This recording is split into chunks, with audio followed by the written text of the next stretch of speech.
This video illustrates the efforts of a team of visualization and civil engineering researchers towards producing a high-fidelity visualization of the September 11, 2001 attack on the World Trade Center. The visualization had to be eloquent to the non-expert user. The simulation was placed into context by modeling and importing the buildings of the WTC Plaza, shown here in color, into a Google Earth model of Lower Manhattan. A finite element analysis simulation of the impact between the Boeing 767 and the top 20 floors of the North Tower was computed using a state-of-the-art simulation code.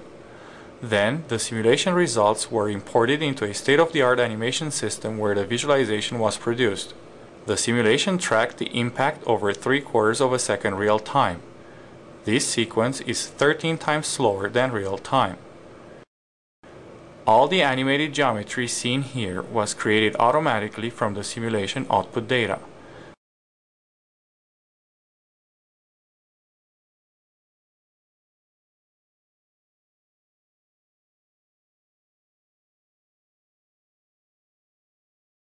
This sequence visualizes the aircraft trajectory between the facade and the structural core of the building. Notice the oscillation of the ceiling during the impact. This reverse angle shot visualizes the important damage sustained by some of the core columns. Using a camera with a distant hither plane, this sequence simultaneously visualizes the two floors that sustained most direct impact damage.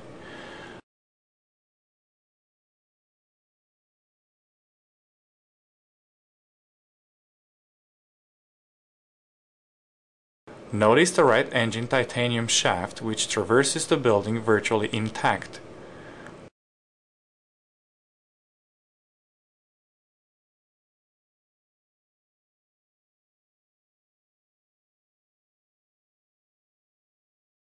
Plane debris re-emerges on the opposite face of the building.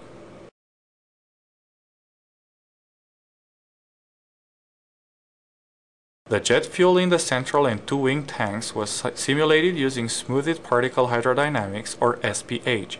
Nearby fuel particles were lumped together in the animation system, and the fuel was rendered with reflections and refractions using a ray trace material. Notice how the wing tank fuel disperses first, as the wings are considerably damaged by the facade.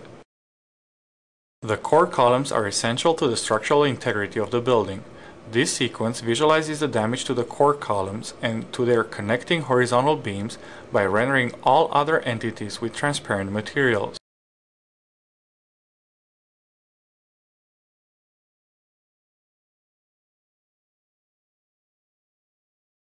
Here are the core columns exclusively. These sequences also turn out to provide a good visualization of the overall deformation of the aircraft as it enters the building.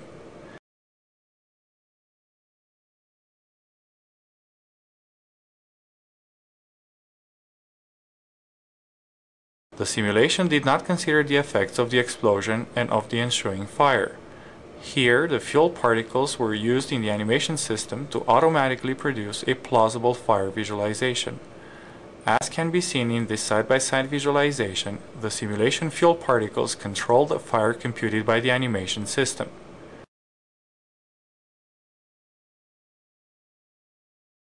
Elements that undergo excessive stress are eliminated from the computation by the FEA simulation code. These eroding elements correspond to entities that disintegrate, such as a slab of concrete turning into dust. Although they do not have much relevance from the simulation standpoint, eroded elements are important for the visualization. Eroded elements are used in the animation system to automatically create and control visual effects such as dust and glass shards.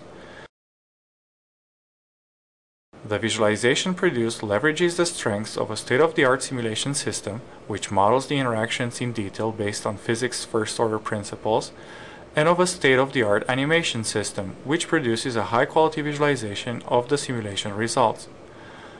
This was made possible by developing a scalable translator that automatically converts the simulation output data into an animation scene. The translator is general and reusable in the context of other simulations.